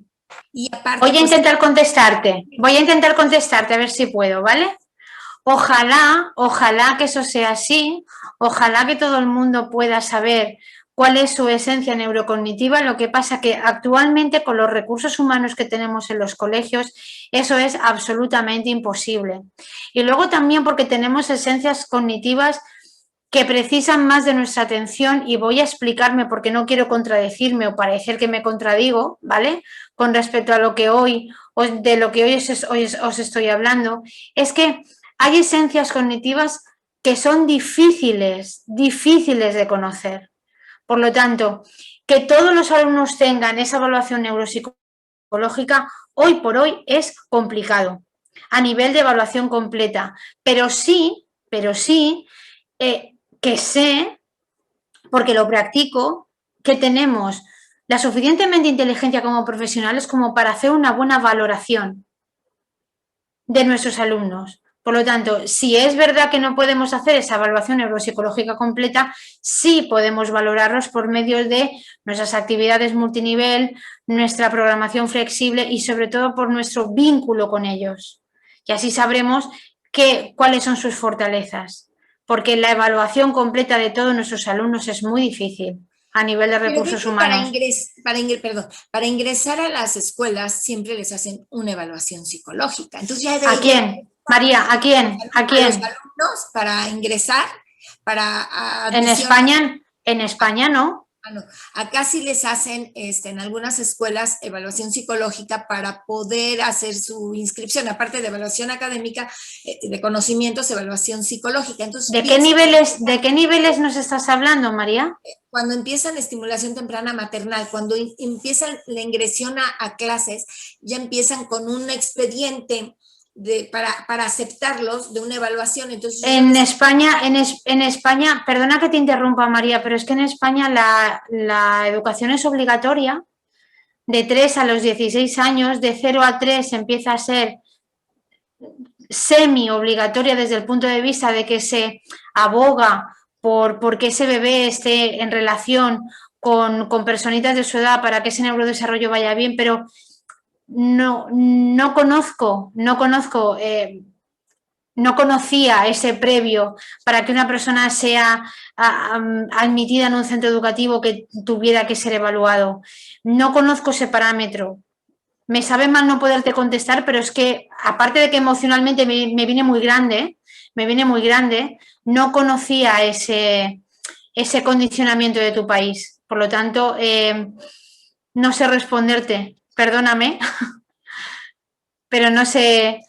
No te preocupes. Y otra inquietud que tenía, ¿qué tanto, así como se dan los talleres académicos de pintura, que después, bueno, aquí en México, después de terminar las clases, por ejemplo, si un niño sale puedes inscribirte a taller de música, taller de pintura, ¿qué tanto ahí se canalicen que se hiciera un equipo, que se diera una terapia de apoyo a los niños que dentro de clases vemos con un poquito más de inmadurez para poder seguir desarrollando, que se les diera un taller, pero que lo absorba el gobierno, ¿no? O sea, que no, el niño que no tenga que ir a una terapia extra y tener que tener un costo extra, sino así como el taller de matemáticas. Yo soy partidaria, sí, yo soy del neurodesarrollo. Yo soy partidaria de que todo lo que se pueda hacer dentro de lo que es el sistema educativo del país es mucho más enriquecedor para la población, mucho más enriquecedor para el propio sistema educativo de ese lugar y evidentemente es cero segregación para el alumno. Lo que pasa que actualmente tenemos los parámetros que tenemos y tenemos las condiciones que tenemos. Lo que pasa que cuanto más hablemos de terapias extras, más segregamos. Tenemos que hablar de estimulación, tenemos que hablar de optimización. Es decir, para mí eso es básico. O sea, más el trabajo preventivo, más que... Sí, pero dentro del sistema educativo. Claro, dentro del sistema. Cuanto más dentro esté del sistema educativo, muchísimo mejor. Lo que pasa es que los países, todos en general, tenemos las limitaciones que tenemos y ayudamos en lo que podamos. Y digo, con esta pandemia, la dificultad que tienen los padres en los recursos económicos también, en después poderles dar una intervención fuera, ¿no? Eso es un problema generalizado, María. Es el tema de la pandemia. Sí, el tema de la pandemia lo ha como exagerado un poco, lo ha puesto en evidencia, pero que si hay un equipo multidisciplinario que las escuelas ofrezcan como un servicio esa asesoría de intervención psicológica para esos niños y que no tengan que recurrir a unas consultas extras y que les quite tiempo de su tarde, de su diversión. Eso sería lo ideal. Espero haberte respondido. Muy bien, de acuerdo. Por lo tanto, desde este punto de vista, os traigo aquí dos prácticas pedagógicas centradas en la neurodidáctica. Podríamos hablar de muchas más, pero a mí me parece dos de las menos conocidas, al menos desde mi punto de vista, que son por un lado las rutinas de pensamiento. Dentro de todo lo que es la participación de los alumnos, la integración de todos y cada uno de los perfiles que tengamos en el aula para potenciar ese lenguaje, para un poquito darle vida a esas funciones ejecutivas, tenemos esas rutinas de pensamiento. Rutina significa costumbre o hábito adquirido de hacer las cosas para mera práctica y de manera más o menos automática. Esto es definición de la Real Academia Española de lo que es rutina. Y pensamiento es formar ideas, examinar algo para emitir un juicio, tener la intención de hacer algo. También lo dice la RAE, ¿vale? Por lo tanto, si esto no lo llevamos al aula, estamos hablando de llevar a cabo la estimulación para crear patrones sencillos de pensamiento que puedan ser utilizados de manera absolutamente repetitiva con la intención de practicar en el alumno unas determinadas acciones a nivel cognitivo, evidentemente, como son, por ejemplo, cuestionar los procesos en los cuales él está inmerso. ¿Qué te parece? ¿Cómo te sientes? ¿Qué me dices? ¿Te ha gustado? Considerar distintas perspectivas. Les ayudamos a ver las cosas desde otra perspectiva, no solo desde la nuestra. ¿Estás de acuerdo? ¿Lo cambiamos? También se le ayuda desde aquí. Se razona desde la evidencia. Nosotros le ponemos a él una determinada realidad y le preguntamos, le hacemos razonar. Luego hacemos conexiones con conocimientos previos que él ya tiene adquiridos con anterioridad. Le ayudamos a descubrir. Le ayudamos a hacer conclusiones, incluso le conducimos. Bueno, y entonces, ¿qué crees? Finalmente, ¿cómo acabamos el proyecto? Construimos explicaciones, interpretaciones y teorías. Les mostramos algo y a partir de aquí le decimos, vale, ¿tú cómo construirías este invento? O tú, si hubieras sido Miguel Ángel, ¿cómo hubieras hecho este cuadro? No sé si me hago entender. Es decir, pedirle que continuamente se cuestione las cosas. Y por último, descubrimos la complejidad de la acción que estamos ejecutando y él también, porque le vamos preguntando continuamente, ¿cómo lo has hecho? ¿Y ahora dónde te lleva? ¿Cómo vas a continuar? ¿Cómo podemos llevar a cabo esas rutinas de pensamiento? Por medio de una discusión de un tema. Se le traslada al aula un tema y se discute, ya sea por grupos, por opiniones. En el momento de iniciar un proyecto, es el momento clave. Ahí hacemos una rutina de pensamiento de una manera muy concreta. Cuando gestionan su pensamiento, es decir, cuando les pedimos ordenar y evocar, desde el punto de vista de la acción. Cuando descubren modelos de conducta para trabajar en equipo. Por lo tanto, les exponemos, les obligamos a trabajar en equipo y a partir de ahí ellos, gracias a ese descubrimiento, pueden hacer rutinas de pensamiento. Bueno, ¿y qué crees que ha pasado? ¿Y cómo lo podemos solucionar? Evidentemente, cuando les pedimos generar pensamientos. Bueno, pues ahora tú dime otra idea. Plantéame el problema desde otra perspectiva. Dame otra solución a ese problema de matemáticas. Y cuando practicamos la reflexión y el razonamiento, les hacemos cuestionarse sus propias ideas. Les confrontamos con la idea contraria a ver cómo ellos se defienden. Eso es una actividad de aula que se puede llevar a cabo de manera absolutamente inmersa. Es lo que le intentaba responder antes a la compañera que me ha hecho las preguntas. ¿Por qué no meter todo esto en las asignaturas curriculares? Esto se podría llevar a cabo, desde mi punto de vista, en cualquier asignatura. Si estamos hablando de una lengua, ¿por qué no le decimos a ellos que construyan su propio poema, que nos lo expliquen y nos digan por qué lo han creado así? Ese por qué es una rutina de pensamiento. Lo podemos hacer desde las ciencias, es mucho más fácil. Yo tengo un problema matemático, es decir, que me obliga a usar cómputo matemático y tengo que resolverlo. Dame otro punto de vista, dame otra solución. ¿O se puede hacer de otra manera? y él tiene que intentar buscar la solución. Pero para mí también se podía meter, evidentemente, en una asignatura de valores, pero ¿y por qué no en una educación física? ¿Por qué no pedir que ellos preparen su propia clase de educación física? Si el objetivo curricular o esa programación de aula dice que hay que trabajar la carrera de correr, ¿vale? Pues le ponemos ese parámetro, pero que ellos decidan, que ellos diseñen, dentro de unos límites, evidentemente, más que nada límites, no me quiero contradecir, límites pues para que estén seguros en la clase, para que no se sobreesfuercen, para que se lleven bien entre ellos, es decir, como mediadores, el profesorado tiene que poner límites, pero no tiene que coartar la creación de determinadas actividades por parte de los alumnos. Esto es lo que yo le intentaba transmitir a María antes. ¿Por qué no meter esto dentro de las aulas de manera natural? Otra manera de trabajar esta perspectiva de la neurodidáctica es a nivel social, el llamado aprendizaje-servicio. Es una metodología de aula, un trabajo en equipo, basado en el trabajo para la comunidad. Es decir, el alumno tiene que, por medio de, tiene que crear sus propias actividades de aprendizaje por medio del conocimiento de su contexto, barrio, pueblo, ciudad, incluso el contexto escolar, si son contextos muy grandes, si son colegios con unas determinadas instalaciones. Vale, vamos a evaluar ese contexto y vamos a ver qué necesita para mejorar.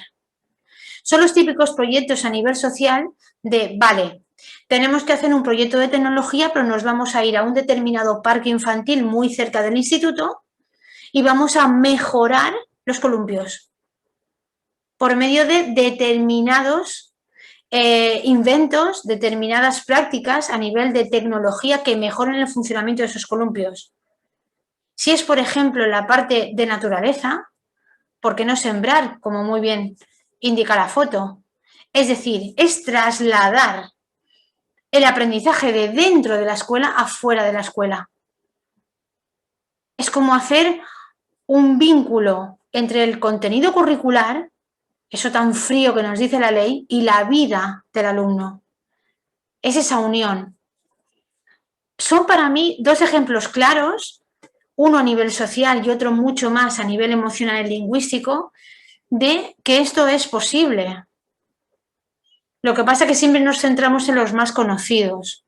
Hay más. Tenemos toda la metodología Montessori, que de ella hay incluso, bueno, seminarios enteros. Está la metodología Waldorf, está la metodología evidentemente más flexible, pero esta es la más desconocida. Desde un punto de vista de las dificultades del aprendizaje, ¿hemos hablado de alguna de ellas? ¿A qué no, verdad? Pues ¿cómo lo estamos haciendo? Lo seguimos haciendo bien. De momento, el taller va bien encaminado. El juego, imprescindible en la neurodidáctica. Imprescindible. Se puede jugar de muchísimas maneras, muchísimas maneras. Y ahora os traigo una mínima muestra de lo que yo hago con mis alumnos. Pero ¿por qué el jugar? El hecho de jugar, la concepción de jugar. Porque desarrolla a nivel social todo ese constructo necesario para el desarrollo humano, porque es un estimulador de toda nuestra parte cognitiva, porque estimula todo lo que es motor, neurona motora, incluida el habla, el movimiento de los ojos, cualquier movimiento del cuerpo es desarrollo motor, no solo el grueso, al que estamos tan acostumbrados, y evidentemente es un medio para el desarrollo de la gestión emocional. Lo pone continuamente a prueba. De manera individual, yo lo hago con mis alumnos en consulta por medio de unos pequeños juegos, que yo les llamo juegos cognitivos, pero es estimulación neurocognitiva pura, con respecto a una determinada capacidad cognitiva. Yo os he traído dos ejemplos y voy a empezar por dos casos, perdón, y voy a empezar por uno de ellos porque voy a empezar la casa por el tejado. Os voy a empezar, voy a empezar mostrando parte de los juegos que yo le pongo a él. Voy a dejar de compartir pantalla. Bueno, no dejaré aquí. Lo haré así. Mirad, lectura de pseudopalabras. Esto para mí son juegos, ¿vale? Yo, por medio de la plataforma PowerPoint, yo lo que le hago a mis alumnos es estimulación neurocognitiva de cualquier habilidad de aprendizaje que sea necesaria en su perfil. En este caso, identificación de las palabras, perdón, identificación de la sílaba dentro de la palabra. Por lo tanto, yo lo que le hago es, le muestro una palabra incompleta y él la tiene que completar. Le doy siempre una instrucción y le digo, lee las palabras y complétalas con la sílaba que falta. Siempre le pregunto, ¿estás preparado? Empezamos. Él tiene que leer caramé y solo le sale de manera automática la sílaba que le falta. Lo, ¿vale? Música. Muñeco. Eso tan absurdo lo que hace es que me va a buscar en mi almacén lingüístico esta palabra. Estamos hablando de codificación lectora, estamos hablando de atención voluntaria, estamos hablando de atención por medio del canal visual, estamos hablando de concentración, estamos hablando de evocación lingüística y estamos hablando de gestión emocional. Todo esto en un simple PowerPoint, donde yo lo animo con mis emojis, como ya habéis visto, con mi logo, con mis cositas. Imaginaros lo que yo le pido a ese cerebro. Y a medida que él va respondiendo, vamos hablando. ¿Y dónde nos podemos encontrar un muñeco? Y ellos a veces me dicen, en la tienda. ¿En la tienda de qué? Ya lo tengo, de zapatos. No, María Luisa, de zapatos no. De juguetes. Digo, una juguetería. Muy bien. ¿Dónde más? Y ellos miran mi despacho y dicen, pues aquí. Y me señalan el muñeco de la estantería, por ejemplo. ¿No os recuerda a una de las técnicas que os he enseñado ahora mismo?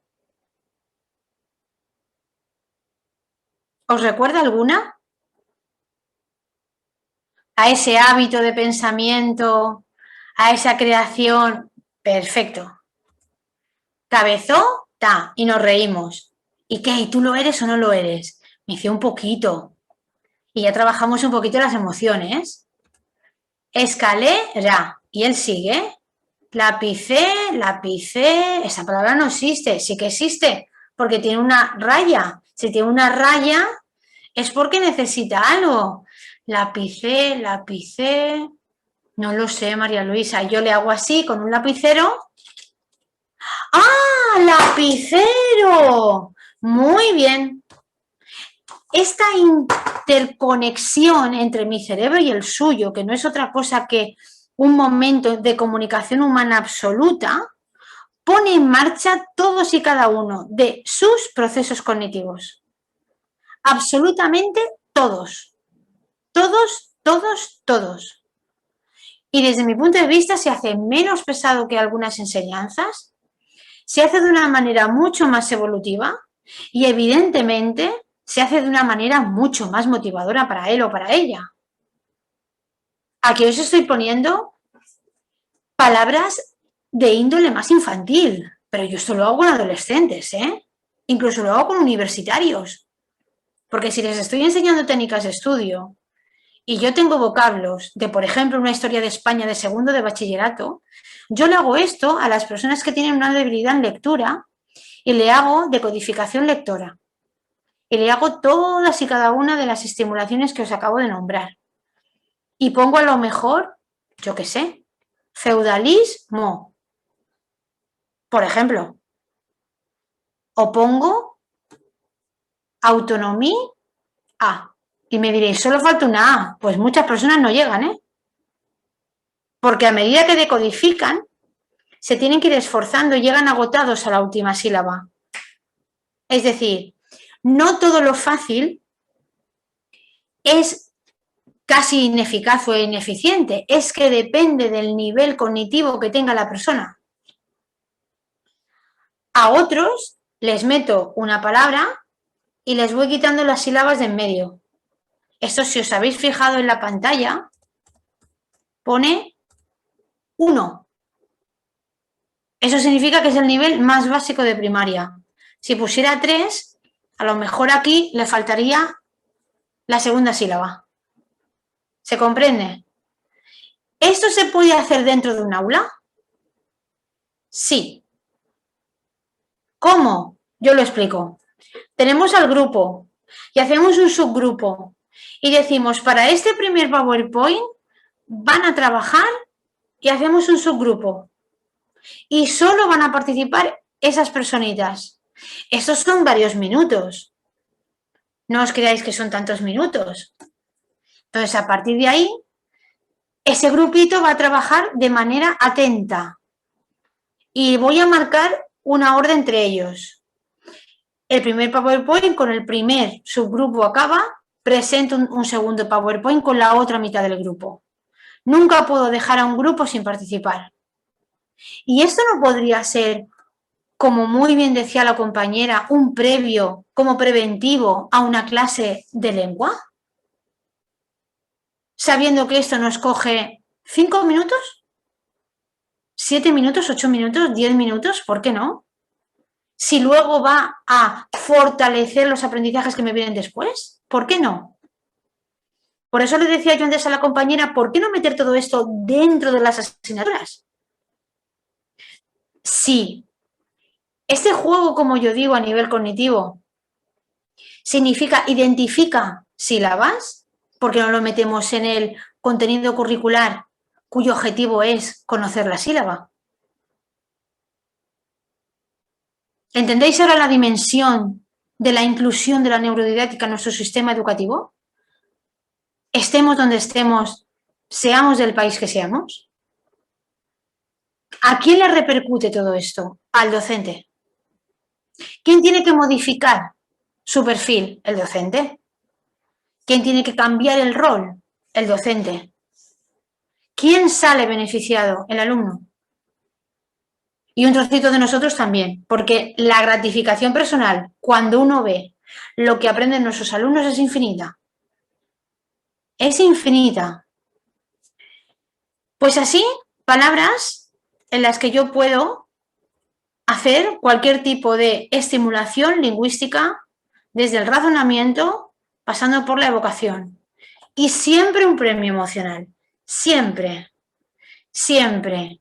Y yo esto lo he hecho en aulas y todo el mundo tiene que acabar aplaudiendo o tiene que acabar haciendo un gesto de refuerzo del equipo. Cuando eran muy chiquititos, muy chiquititos, muy chiquititos, lo que hacíamos era aplaudir así o aplaudir así, como las personas sordas. Siempre nos inventábamos entre nosotros un gesto, porque todos lo habíamos hecho bien. Y yo vuelvo a hacer la pregunta, ¿estamos hablando de dificultades del aprendizaje? ¿A que no? Pues entonces el taller sigue bien. Estoy contenta. Seguimos. Eso es muy parecido. Lo que pasa que esto yo lo uso y con la persona que os voy a presentar de 7 años también lo he usado para la velocidad lectora. Simplemente le presento, siempre ellos ven esto, si tienen edad de leer bien y si no se lo leo yo, para animarles, para situarles, para conectarles. Trabajamos, si me dicen no me paro y lo hablamos. Y si me dicen que sí, continúo. Vamos a leer juntos sílabas con la vocal A y ya le preparo. Por lo tanto, estoy estimulando un determinado vocablo. Y empiezo de una manera rápida. Pero ¿a qué velocidad? A la que él o ella me indica. Si yo veo que así puede, poco a poco, le voy quitando un segundo. Acabamos, reforzamos y empezamos con la otra, la U. No viene la E. Porque si viene la E, yo acomodo al cerebro y yo lo que quiero es que se esfuerce. ¿Os acordáis de la optimización de capacidades? Pues demos novedad para potenciar la curiosidad y optimizar la motivación. Por lo tanto, me voy a la última vocal. Y lo mismo, si yo veo que así puede, voy quitándole un segundo. Si veo que falla, vuelvo a bajar velocidad. Y así todas las vocales. ¿Sí? Vale.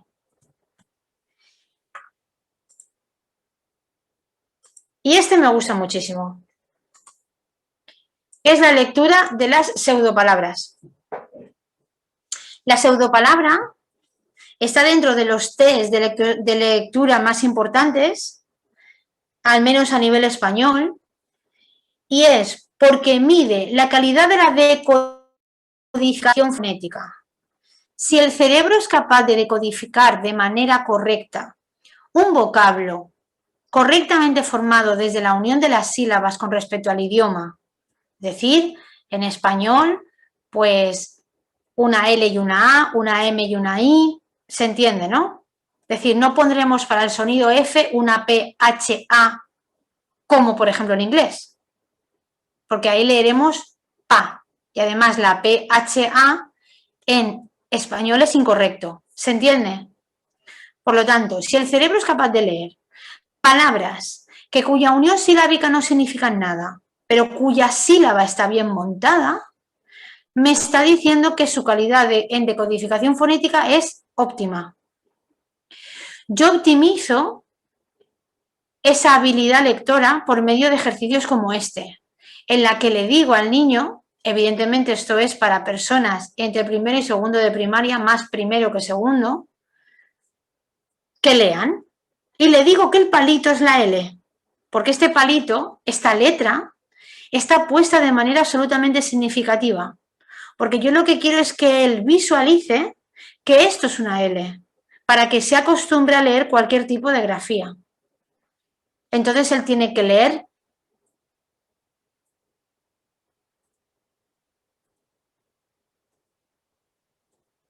y voy metiendo fonemas nuevos y le ayudo a nivel visual. Y espero que lo haga a su ritmo. ¿Habéis visto? ¿Por qué ayudo con los colores? Porque somos seres visuales. Porque todo lo que entra por canal visual es como yo voy a aprender más. Y voy cambiando, y voy cambiando. Y él sabe que hay dos fonemas diferentes. ¿Habéis visto? Y yo me pregunto, ¿esto no se puede meter en una clase de primero de primaria? Pregunto, yo creo que sí. Uno de los casos que os traigo, hice este tipo de juego. ¿Cómo es el caso que os traigo? Se llama Saúl. Saúl es muy interesante. Saúl es muy interesante. Os explico cómo es. Saúl tiene 7 años y actualmente está conmigo por una optimización de capacidades cognitivas con respecto a la lectura, la escritura, la construcción y la construcción mental del lenguaje, porque según sus padres tiene un ligero retraso en la adquisición de la lectoescritura. Yo todavía lo estoy por descubrir. Pero ¿qué es lo que yo hice con Saúl? Que de ahí esa fichita que hicimos justo la semana pasada. Yo le puse este ejercicio a Saúl.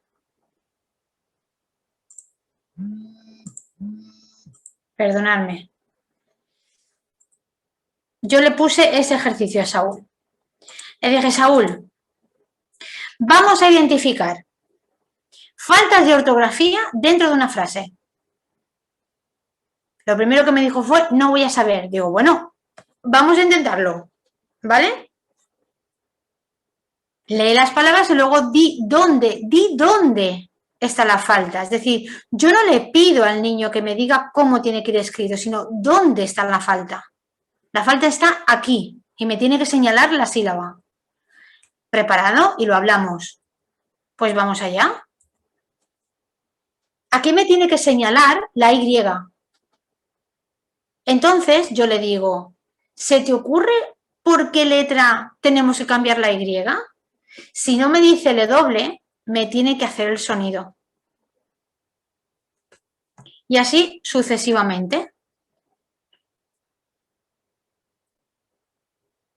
Esta es un poquito más complicada, porque cuando ha estudiado la regla ortográfica, pero no se acuerda o no puede decir que en la primera R tiene que ir 2, porque esta es suave y tiene que ser fuerte, yo le ayudo con la evocación lingüística. Y le digo, aquí pone carretera. No, ahí pone carretera. Digo, no, cariño, repetimos.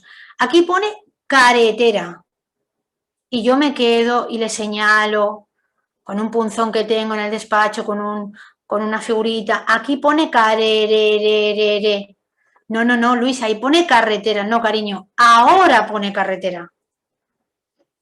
Cada vez que le damos al niño la ayuda para que construya su propio concepto, su propio esquema de contenido o de aprendizaje, le estamos ayudando a hacer conexiones sinápticas.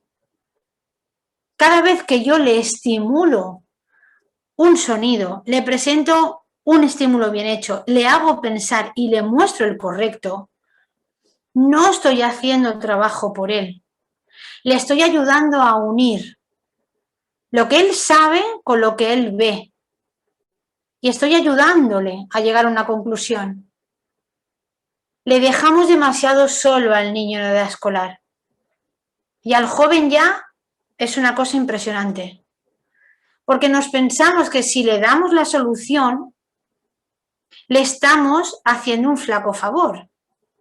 Y no es darle la solución, sino cómo se la damos para que él llegue a su propia conclusión. Si yo aquí le digo a Saúl, aquí pone carererere, y él insiste, yo le digo, no, ahora. Él se paró y dijo, es verdad, ahora suena fuerte, fenomenal. Hicimos ese esquema. Y ese esquema, si lo habla, si lo trabaja desde el razonamiento, no lo olvida. Pero si lo escribe sin pensar, hará memoria del oro por medio de la grafomotricidad. Yo lo que hice con él es que trabajé todas estas palabras, unas más difíciles, otras más fáciles, y cuando fuimos hablándola una por una, incluso poniendo frases, yo iba a su ritmo. Lo que hicimos fue, al final, que quiero que veáis el final del PowerPoint, esta fue difícil, pero siempre pongo alguna dificililla, siempre.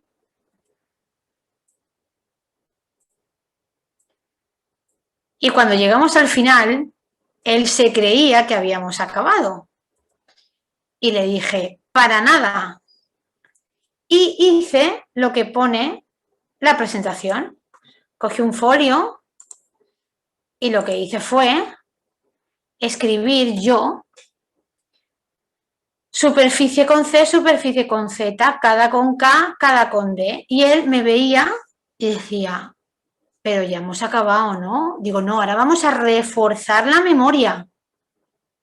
Y él luego con un fosforito amarillo, porque es lo que él eligió, yo le dije, elige cualquier instrumento de escritura porque vas a marcar la correcta, la que tú y yo hemos dicho que estaban correctas y el por qué. Y la iba marcando y me iba diciendo el por qué. Y luego yo le dije, ¿sabes lo que hemos trabajado? Le dibujé a mi mascota y le dije, estamos trabajando ahora la memoria visual. Y le expliqué lo que era la memoria visual. Le expliqué que era aquel recuerdo que yo podía obtener gracias a la información que yo había recibido por medio de mis ojitos. No por lo que oía ni por lo que tocaba, sino por lo que veía. Y él entendió muchos conceptos. Entendió el concepto de falta de ortografía, entendió el concepto de superación, entendió el concepto de aprendizaje desde esa rutina de pensamiento, aprendió el concepto de memoria, aprendió el concepto de memoria visual y también aprendió el concepto de cabezonería porque se emperró en que luego iba a escribir las que él quería y le dije, pues fenomenal, escribe lo que quieras, ahora ya es tu momento libre. Y él luego dijo, pues yo me voy a acordar de más, ahora verás. Y escribió pollo, playa, hilo, escribió todas las que están ahí abajo. Claro, hay algunas de las que se equivocó. Se pudo autocorregir cola, pero él sabía que en playa algo pasaba. Y no sabía el qué. Entonces yo le dije, ¿te pongo la presentación? Y me dijo, no, dímela tú. Y le dije, playa. Y me dijo, ah, sí, esta. Y me la dibujó en el aire. Fenomenal. ¿Tiene importancia que sepa que esta es la Y? No, ya lo aprenderá. Lo más importante es que la supo dibujar. Entonces yo fui y se la puse yo. Fue él el que luego escribió encima, pero yo le puse el arco, como se ve en la foto, y le hice la Y. Yo no suelo tachar. Yo o arriba o abajo pongo un arquito y pongo la letra correspondiente. Y luego el alumno, si quiere tachar, que tache.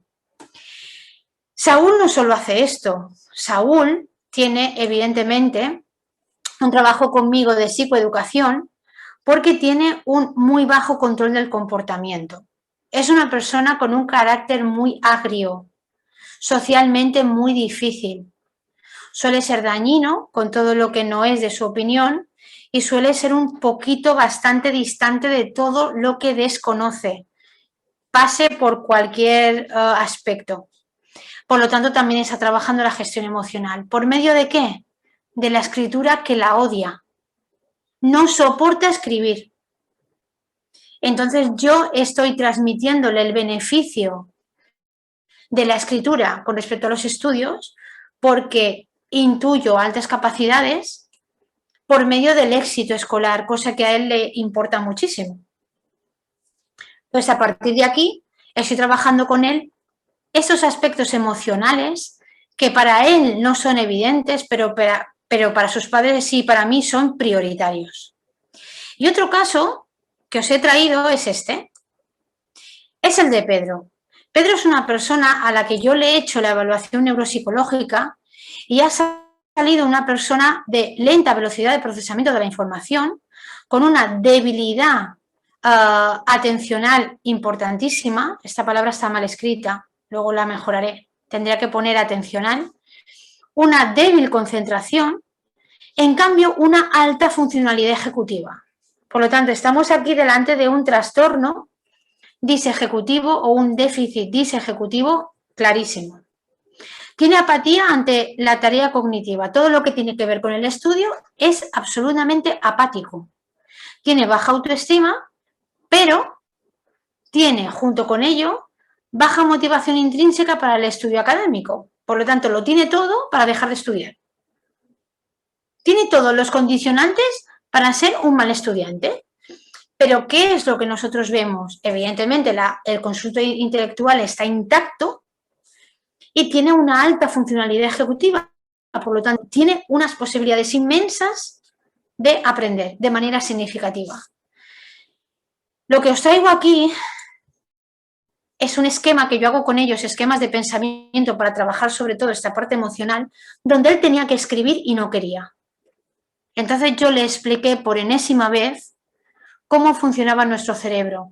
Ese caracol es el símbolo que yo le hago al cerebro y cada una de las rayitas era todas y cada una de las funciones capacidades cognitivas que él y yo habíamos trabajado. Hemos trabajado la memoria, la atención, el razonamiento y él y yo fuimos dibujándolo.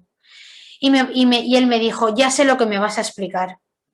Hoy va de cómo escribimos desde el cerebro, ¿verdad, María Luisa? Digo, pues sí, por supuesto. ¿Pero por qué, Pedro? Me dice, ¿por qué no quiero escribir? Entonces le expliqué que la escritura empezaba por la creación de letras De ahí pasábamos a las palabras y luego a las frases. Y que gracias a las frases podíamos hacer un párrafo. Y que podíamos crear todo este tipo de textos que ya le van pidiendo en su nivel curricular. Y los explicamos, yo se lo expliqué desde el punto de vista cognitivo, todos y cada uno de ellos. Y él eligió hacer una redacción sobre un viaje. Digo, vale, vamos a hacer una redacción absolutamente libre. ¿Dónde quieres viajar? Y me dijo, a Dubái. Muy bien, un entusiasmo brutal, ¿vale? Inmenso. ¿Sabes cosas de Dubái? Me dijo, no. Digo, pues tenemos que escoger otro. Me dijo, ¿por qué? Se lo expliqué. Planificación. Si yo quiero viajar a un sitio pero no sé cosas de él y tengo que hacer una redacción o un escrito, si es que sí, lo puedo hacer, pero si es que no tengo que buscar una alternativa. ¿Por qué? No lo entiendo, María Luisa. Si yo quiero hablar de Dubái, digo, pero sí, ¿qué vas a poner de Dubái? No lo sé. Y de ahí no salía. Hasta que le hice ver, vale, muy bien. Si no sabes nada, ¿qué vas a poner? ¿Algo pondré? No, algo pondré no. Si ahora mismo estuvieras en un examen, ¿qué te estaría pasando? ¿Que estaría perdiendo tiempo? Digo, y yo hice este gesto. Es verdad, estoy perdiendo tiempo. Vamos a centrarnos, porque es un solete, ¿eh? A todo esto, Pedro, es para comérselo entero. Tiene un corazón que no le cabe a nivel emocional. Lo que pasa que, dada esa velocidad tan lenta que él tiene de manera natural para procesar lo que yo le estaba diciendo, desde el punto de vista emocional tan abstracto, nos costó que él llegara a la conclusión de que tenía que escribir de algo de lo que él tuviera información. ¿Por dónde tengo que pasar en el caso de Pedro? Por la concentración. Porque miraba, y yo tengo muy pocos estímulos en la mesa cuando trabajo con ellos, ya miraba el boli, ya miraba el agua, porque ahora con el tema de las mascarillas yo siempre les tengo una botellita de agua encima de la mesa, ya miraba el agua, ya miraba mi botella, ya mira, Pedro, concéntrate. Y cuando él vio que yo cogía el folio y hacía la raya de la mascota, ya me vas a poner una nota de pensamiento, ¿verdad? Digo, pero cielo, si es que no te paras, psicoeducación. ¿Veis lo global que es este tipo de tratamiento? Pues todo esto se puede llevar a las aulas, porque no es regañar a Pedro, es hacer que Pedro sepa cómo es. La diferencia es abismal. La diferencia es tan potente como que tenemos en nuestras manos cambiar su neurofuncionamiento desde el punto de vista de las emociones. Por lo tanto, yo espero haberos podido transmitir parte de mi esencia como profesional desde esta perspectiva, porque no entiendo el trabajo educativo desde otra perspectiva. Por lo tanto, yo, solo por estar aquí, os doy las gracias porque le queréis conocer, ayudarle y comprender que no es lo mismo. No es lo mismo. Desde el neurofuncionamiento, conocerle es llevar a cabo un buen conocimiento de su cerebro. Ayudarle es darle todo y exclusivamente lo que necesita. Y comprenderle es saber por qué llega a ese punto y no a otro. Y a partir de ahí podemos establecer toda esa red de recursos pedagógicos que tenemos en nuestras manos desde las neurociencias. O sea que muchísimas gracias y espero haber podido aportar mi granito de arena en ese tipo de metodología. Pues muchísimas gracias, María Luisa, por tu pasión y tu experiencia y conocimientos y disposición, como siempre. Muchas gracias a ti. ¿Alguna pregunta para María Luisa? Porque ya se nos va, porque acaba el taller. Si no, pues si os parece, bueno, pues ahora nos veremos en las conferencias plenarias, ¿de acuerdo? Que empiezan a las 6. María Luisa, algunos métodos didácticos de juego, de neurodidáctica o de neurodesarrollo, de estimulación, algún link de computadora que se les pueda recomendar para empezar a estimular a los niños en casa y que tanto también el trabajo, se me había pasado este detalle importante que creo que es básico también, el darles estas pláticas de estimulación del neurodesarrollo y de la neurodidáctica también a los padres de familia, no solo a docentes, ¿no? Sino a padres de familia. Yo, con ese proyecto de la neurodidáctica y de la estimulación del neurodesarrollo. Yo con respecto a las familias, yo siempre trabajo con ellos, siempre, siempre, siempre. Es decir, siempre les explico cómo es su hijo, siempre les doy su tiempo en la misma sesión de su hijo y ellos tienen unas sesiones solo para ellos conmigo. Con respecto a los colegios hago exactamente lo mismo. Desde nuestras reuniones de coordinación, pasando por si yo veo que el alumno que está conmigo pues tiene algún avance o algún retraso. Y con respecto a los materiales, hoy en día como vivimos el boom de las neurociencias, basta con dirigirte a cualquier editorial de nombre importante como para ver que hay una gama interminable de juegos que estimulan a nivel neurocognitivo. O sea, hay una gama impresionante. Es decir, en España tenemos EDB, por ejemplo, que sobre todo destaca a nivel curricular, pero evidentemente hay muchísimas más. Y a nivel de...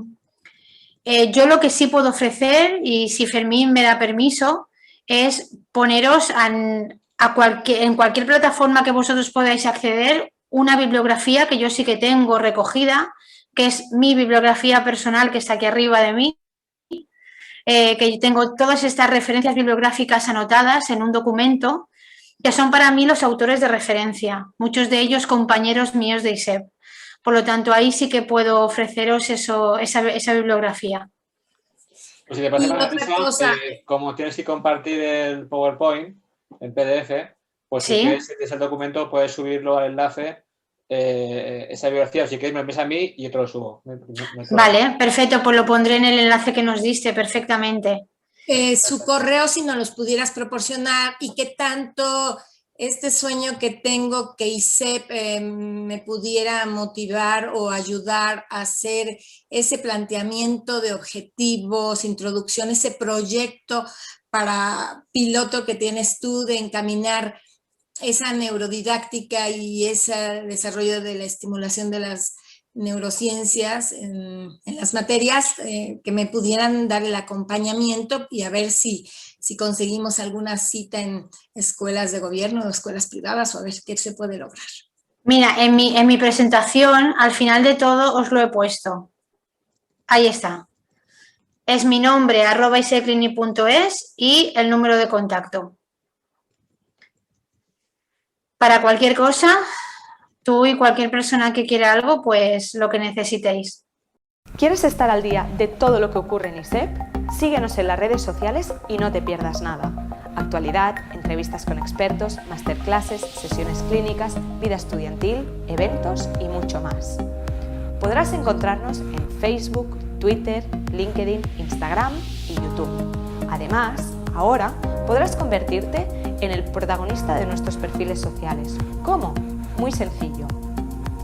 Cuéntanos cómo está siendo tu experiencia en ISEP, muéstranos cómo es tu día a día o comparte las fotos de tus mejores momentos. Acuérdate de etiquetarnos o de usar el hashtag #experienciaISEP. Así podremos compartir el contenido con el resto. Recuerda, juntos hacemos ISEP.